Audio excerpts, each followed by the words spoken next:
My name's Trent Ferris, and my title is Vice President of Auction. We've been through the foreclosure process, and these are basically just empty houses that the banks are sitting on, or lenders that have in their inventory.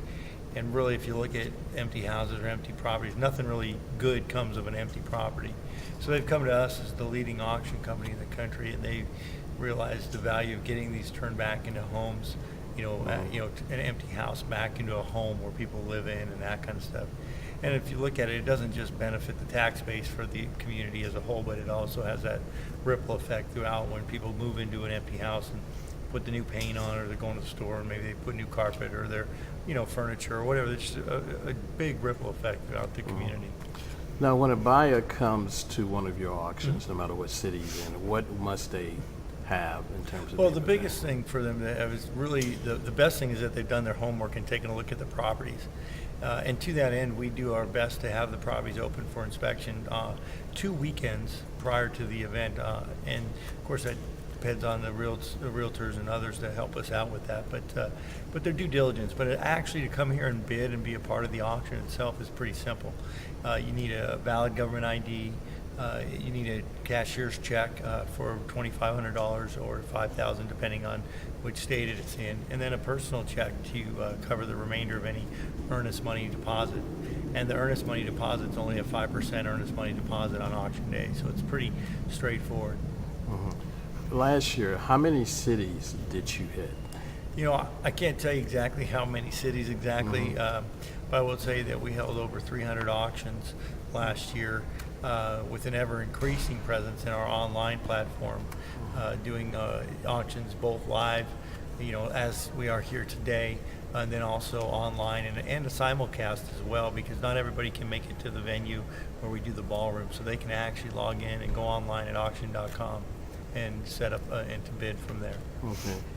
Do you know the total number of properties you had to deal with last year? Last year, again, just specific to a year, I don't have that exact total, especially right here off the top of my head, but I can tell you that in the last several years, since about mid-2007, we've auctioned off over 50,000 assets and throughout the country. And keep in mind, too, we also engage in land, commercial properties, commercial notes, so pretty much everything to do with property. And this year we're also having an aircraft auction in partnership with the Experimental Aircraft Association at their AirVenture event, which is just a huge event. Think of the biggest festival that you've ever heard of that you're interested in or part of, and AirVenture is that for aviation. So we partner with Where is that going to be? That'll be at Oshkosh, Wisconsin. It's the headquarters for the Experimental Aircraft Association. And roughly 500 to 700,000 people will come through the gates for the week-long event, and all over the world. It's pretty exciting, and it's not just what somebody might have built in their garage type of aircraft. I mean, it's everything that's out there flying to all the way from.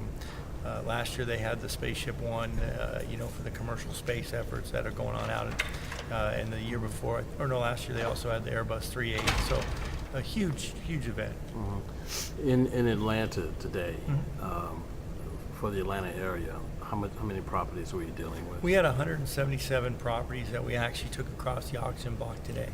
Mm-hmm. Is that typical? Atlanta seems to be a good site for your company, unfortunately, in the overall scheme of things, because like you say, you've been here a couple of years so far. I think what you see is anywhere that there was if you go back in the 3, 4 years and you take a look at the growth of the country and you see where what cities and towns were leading the growth, well, those are some of the cities and towns that are also impacted greatly by the foreclosure issues and crisis, if you will, that was going on.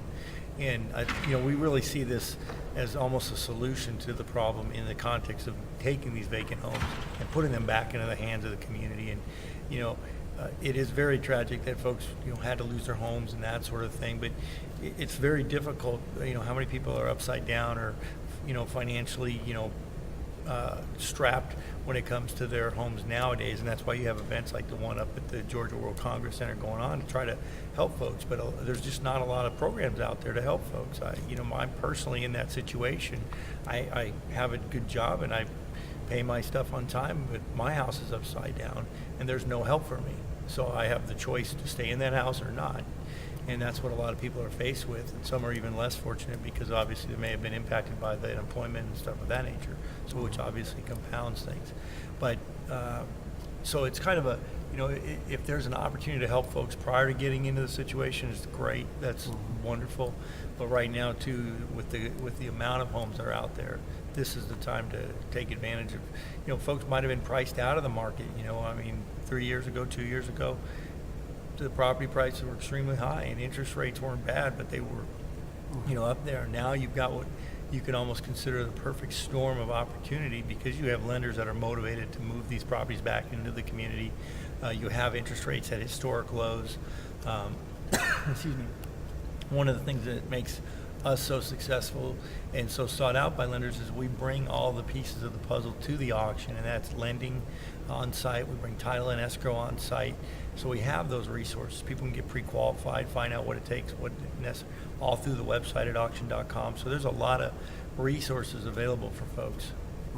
In the Atlanta area, do you see it in terms of the housing market?